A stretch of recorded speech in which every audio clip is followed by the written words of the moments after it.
Hey guys, happy Friday. It's Hayes with CheatSheetPros.com. Today is December 9th, 2022. We're going to walk through some sports betting with NBA and college basketball tonight before I got to run and pick my kiddos up from school in about 20 minutes.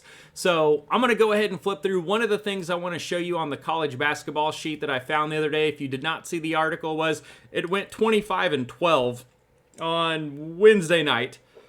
Oh, excuse me, had a burp. Anyways, I posted these screenshots in an article on the website so people could look back and see what's going on. The X's are losses, and then the circles are wins. So here on the top half, you can see we went 3-3. Over here, 1, 2, 3, 4, 5, 6, 7, 8, 9, 10. So we were 9-3, 10-4, somewhere around there. But one thing I noticed where the highlighted play lost, we usually saw a difference in the power ranking of more than 100 spots, which if you've been in the chat or you've seen any of my posts, I always say if there's a huge difference here, just like college football, go to the power model, and then it usually won or covered it, or if it was right on there, you could have faded it. But it went 25-12, so really good. Here we were split. I think we were 3-3. Once again, one of the losses we saw over here, a big difference in the power rankings. You went to the power model. That was right on the spread, so you could have walked away from that one. So we could have got this down to 25-9. Here, this is one of these. See, is this the last one? Yep. So the last sheet, look at this. 1, 2, 3, 4, 5, 6 wins in a row. Then we had a loss. And then went to 7 wins, 8 wins, 9 wins, and 10 wins. So 10-1 on the bottom part of the sheet. And the one loss, if you look here, we had it by 9, but if you see this large gap that we discuss, you go over here to the power model and it had it right on the spread, so you could have faded that and had a really good night. So stay tuned on the sheet today. I did put a little asterisk right below here, so I can go back and track it a little bit easier, but if you follow that, it went 5-2 last night on Thursday. And like here, you can see the little asterisk that it points if there's a gap of 100, so I can track it. So let's go ahead and get started so we can make this video short and sweet. So I am going to start off with NBA, and I'm going to flip through the NBA cheat sheet. One of the things that you notice is we used to have the last 10 games, now we have the last 20.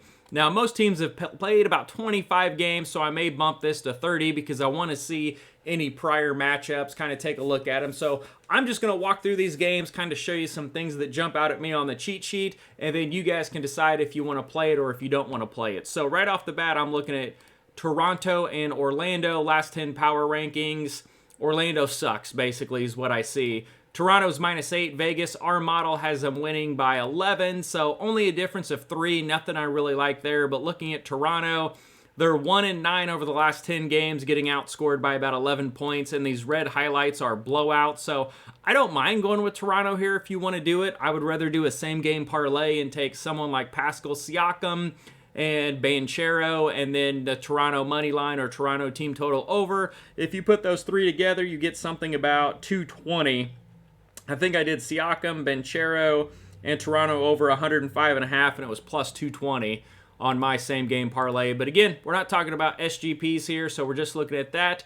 I would look at this and say Vegas has 8, we have 11. That's close enough. I'm not going to mess with it.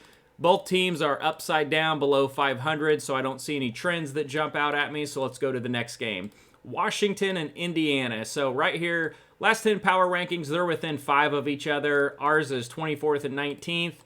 The last 10 is... What you mean by... Whoop. And the last 10 is 20 and 25th. So I look at this.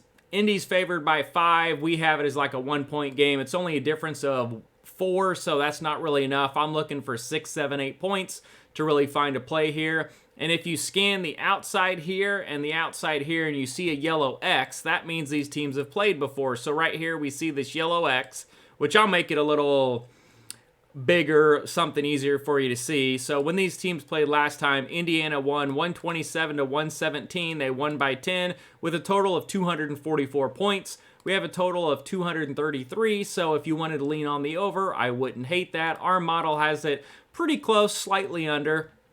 But what I'm looking at here, Washington, they've lost 4 games in a row, 4 of the last 5. But what I like is they've all been close. So they lost to Chicago by 4. They got thumped by the Lakers, who are running red hot right now. Charlotte by 1, Brooklyn by 6, and then they thumped Minnesota.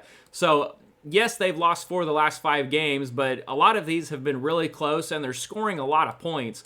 111, 119, 116, 107, 142. So I don't mind a Washington money line play here. +5, I don't know what the money line is, but I would rather take a shot here because Indiana doesn't really look great to me. They have also lost 4 of the last 5 games, but look at some of their losses. Lost by 16, lost by 20, lost by 23, and then got beat by Minnesota by 6. Now, yes, they could win this game, but I do not feel good laying Indiana -5 in this spot. So I would take a half unit and take the Washington money line. Tyrese Halliburton's back, so that may change some things, but again, not too worried. NBA, there's a lot of variance in it.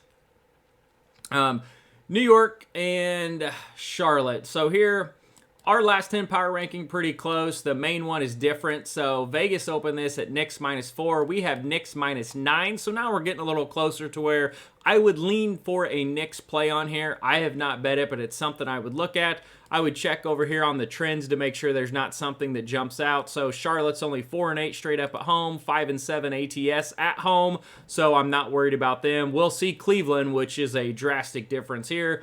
You can see the Knicks, they went on a tear kind of in here for a while where they were winning, then they'd get blown out, they'd win, they'd get blown out, they'd win, they'd get blown out, and then they strung together a couple wins, then had a couple losses, then had a win, couple losses that were close to Portland and Memphis, then they blew Detroit out by 30, putting up 140 points, and then they had 2 tough games against Milwaukee and Dallas before coming back and winning the last 2 against Cleveland and Atlanta. So Knicks -4, we have it -9, 113 to 104. I don't mind that. We have it going under at 217. Totals 225. I scanned down here that there's no X's, so they have not played each other in the last 20 games. And then Charlotte, they've lost their last 3 games by 6, 2, and 9 points. So not terrible, but they have managed a couple of wins. But 3-7 over the last 10, getting outscored by an average of 117 to 111. I don't mind a Knicks -4 play in this spot. Over here, Atlanta, Brooklyn, they've got Brooklyn -7. Our model, we have Brooklyn -7.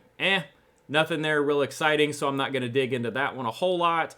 You can see here, Atlanta's lost 5 of the last 7 games, and then Brooklyn's kind of going the other direction. They're 5-1 in the last 6, but 7 points is a lot to lay. I would check over here, look at the trends. Nothing really jumps out at me. They're both upside down ATS. So I'm not diehard either way on that game. Looking at Detroit and Memphis, one of the things that jumps out is you see the X over here. So they have recently played. So that's one thing we're going to look at. This has Memphis -10.5. That's what Vegas opened this game at. We have Memphis -11. So we pretty much agree with Vegas. Nothing really to see there. But for shits and giggles, let's look and see what they did. So the last time they played, Memphis won 122 to 112. Now, what jumps out at me here is they scored 234 points. So I might lean to an over there at 227, even though our model has it going under. Anytime 2 teams play, that total tends to do almost the same thing. Not every time, but Memphis right here, they've been killing it. 123, 122, 117 in 3 of the last 4 games. So they've been doing really well. Maybe lean to an over. Don't love it, but don't hate it. Flipping down here to Phoenix and Pelicans, this should be the funnest game of the night. So here we have New Orleans as a 2.5-point dog at home. Our model has New Orleans as an 11-point favorite. Now, this does have a pretty good chunk of weight on the last 3 games, which we can see here. Phoenix just got blown out by Boston and Dallas, losing by 19 and 27. So keep that in mind. That's going to skew the numbers. So Pelicans should be pick 'em -2, I think would be a more favorable matchup. But either way, +2, you can take a money line play here and get plus money. I don't mind it. Look, they had a huge run here. Went 7-1 over this 8-game span. Or Phoenix went 7-1 over this 8-game span before getting blown out. So Phoenix is good, although these wins were really close. 1, 5, and 6 points, and then they lost by 1 to Houston somehow. But Pelicans have been on absolute fire, winning 5 in a row, knocking off Detroit and Toronto. So I would lean Pelicans at home here. Phoenix on the road. At home, they're 12-3, but when they go on the road, they're only 4-6 straight up. But then if you look at the Pelicans, they are 10-3 at home. And then ATS, we're looking at 5-5, 7-6, so nothing really jumps out there. But Pelicans getting money at home, and as far as I know, Zion Williamson is playing tonight, and McCollum, so I'd probably lean Pelicans in this spot for a little bit. Looking at the next game, we got the Lakers in Philadelphia. This should be a really good game. I believe Harden's back, so you'll have Harden and Embiid on one side, and then if Anthony Davis and LeBron go on the other side, this could be a really good game.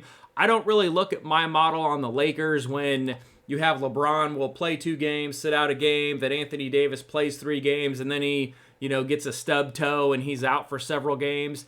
But you can see the Lakers, they went fire here, won 5 of 6, then they lost 2 straight, which one of these games, I think it was the last game, Anthony Davis played like 6 minutes and then left. Shocker. But then Philadelphia, they haven't been doing really well. They've lost 3 games in a row by an average of about 14 points. So we're looking at 5-5 versus 6-4 of the last 10. Nothing really jumps out trend-wise. Both teams upside down. Philly's 7-4 ATS at home, but that's not a huge deal. So I don't have a play on this. Model says Lakers -6. If LeBron and Anthony Davis do play, I would probably lean a little bit on a money line play. +4 doesn't really do a whole lot for me, but if I can get, +130, 140, somewhere around there, I'd take a shot at it because we have a higher last 10 power ranking. And then let's flip down here. So we're going to go down and take a look at Cleveland. So this is the one I want to talk about, the trends. So power rankings, you can see here, they're kind of flip-flopped, and then Vegas has Cleveland -5.5. Our model has it -1. Now, one of the things that our model does not take into account are the trends. Now, if you look at this, Cleveland 16-9 versus 13-10. That's fine. Sacramento's 5-6 on the road, but look at home. Cleveland is 11-1 at home versus 5-8 on the road, and look at this ATS number, 10-1-1 ATS at home. They have been phenomenal. And then look at these home games. They scored 116, won by 14. Then they scored 107, won by 11. 113, won by 28. And then they have 4 more home wins in a row. And these 4 home wins, they won by 18, 12, 26, and 10.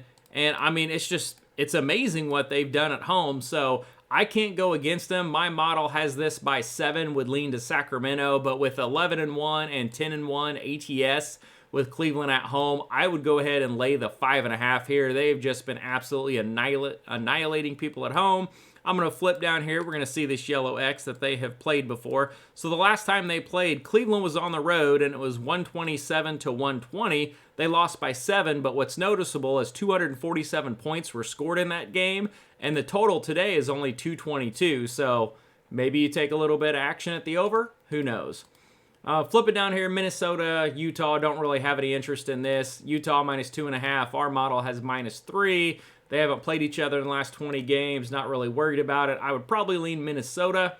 In this spot, I just like their players a little bit better. And then Milwaukee, Dallas. So we've got this pretty tight. So we've got it +-2. Vegas has it +-1. Nothing I really like there. So it'd be hard to go against Milwaukee right now. They've been on fire. I mean, look, they've won 6 of the last 7 games, and they're winning them all by a decent amount of points. Dallas has won 3 straight games. So I think it'll be a good matchup. Nothing here that jumps out at me. As far as the over-under trends, you have Dallas, who's 8-5 for an over at home, but then Milwaukee on the road is 7-2 for the under, so just kind of opposite picks. And then you come over here, you see they have played each other before, and when they did, Dallas lost 124-115 with 239 points being scored in that game. So I might lean the over there, but just something to kind of take in consideration. If you're doing price props, we have a lot of those picks up here with recent game logs. So a lot going on. So let's flip over to college because we've had a really good run in college basketball. So looking at the play tonight, these are the games that we have up here. These are the power rankings. We want to notice the large difference. This is what Vegas opened up at. This is their ATS number and percentage. This is the overall record. And then over here we have our gaps. So this is for sides. This one's for totals. And then we have the over hit percentage there. So when we're looking at this, we're going to look at the highlighted plays. And then one of the things I'm going to look for is this asterisk here. Because if there's a difference of 100, I want to take into account the power model and see if that would take us on or off the play. So we're going to flip down and take a look at these. Let me see if I believe Oh, I already made a mark on here. So here, I already marked on this one, so let me close this sheet, and I'll just show you my screenshot that's already got my marks, and that'll be easier to go through. And I can blow it up and make it a lot bigger and easier to see. So let's blow it up here. Let's get nice and big. All right. All right, so up top, first game, we got Stony Brook and Bryant. You can see Bryant's minus 12.5. Over here, we don't have anything highlighted, but you can see a large gap here, 339 versus 179 in the power rankings. That's going to take us over here to the power model. So we have this 85 to 60. So Bryant winning by about 25 points. Since that's more than 4 to 5 points the Vegas spread, I would take Bryant and lay the 12.5. That's the first play that I did. Going down to the second game, we got Grambling State against Vanderbilt. Again, we see a large gap in the power rankings, but you can see our consensus model highlights this as a close game, 6 points, but Grambling State's getting 13.5. But then over here on our power ranking, typically this would have Vanderbilt up by a bunch, but we still have it a close game. It's not as close, but 69-62 is roughly the score that it would project. And then you can see Vanderbilt's only 3-6 ATS. So I'm going to take Grambling State plus the 13.5 points here.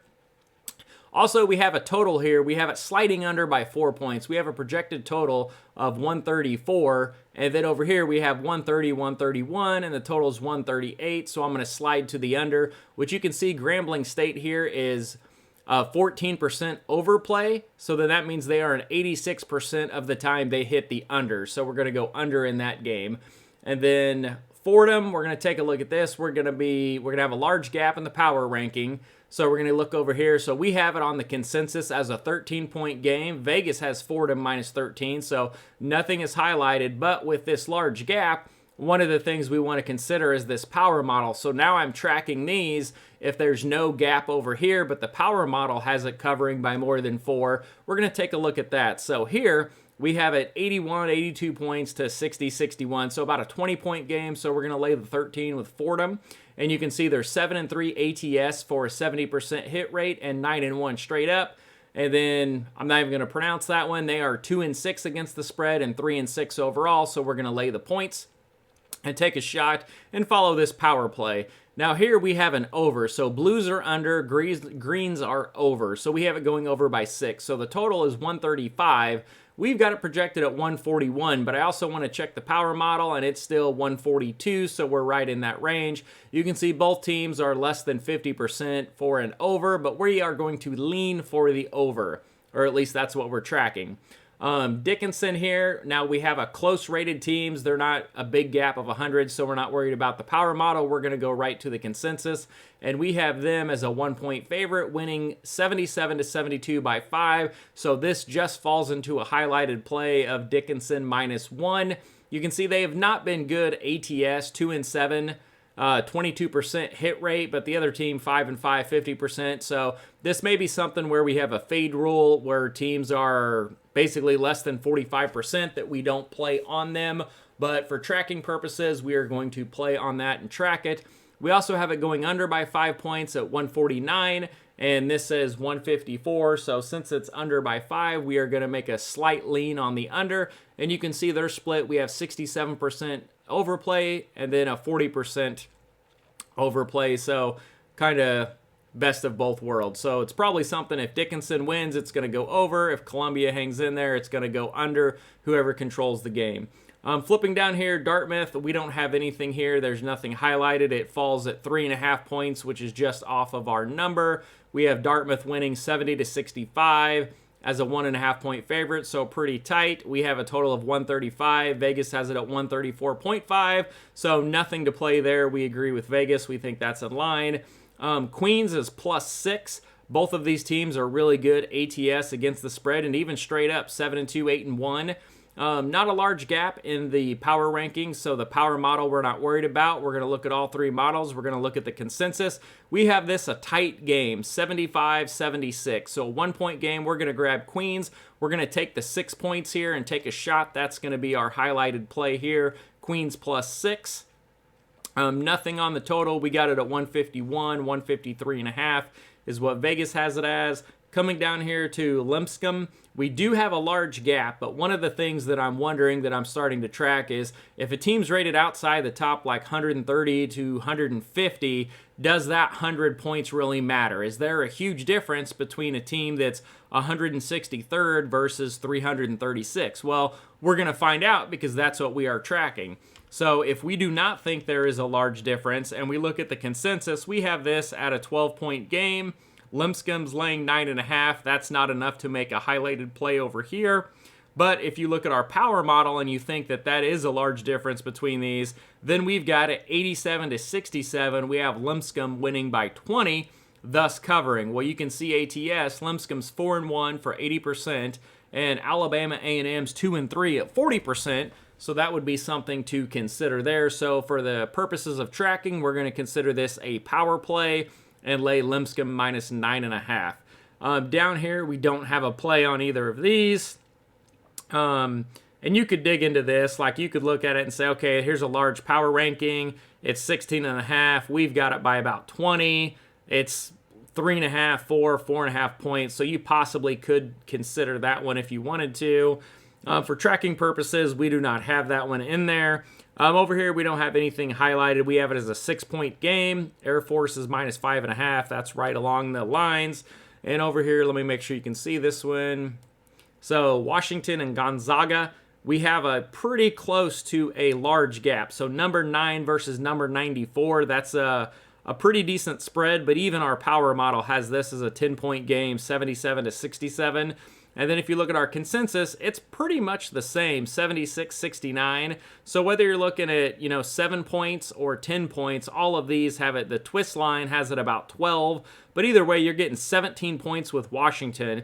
And Zaga's only 2-7, 22% covering the spread. So for the purposes of tracking, we have a highlighted play here. We're going to take Washington plus 17 against Zaga. So those are the plays that we are going to go with. I will continue to track them and let you know how we are doing. I know they were really good on Monday. Tuesday, I did not look. Wednesday, they were 25-12. Thursday, they were 5-2. And then these are the plays that we are going to play on tonight and continue to track. Mondays and Tuesdays, I'm usually extremely busy at work and getting all the football sheets updated, so I don't have time to go back and look through them, but I'm going to do my best to stay on it this weekend and report back to you guys and let you know how they did. Good luck, guys.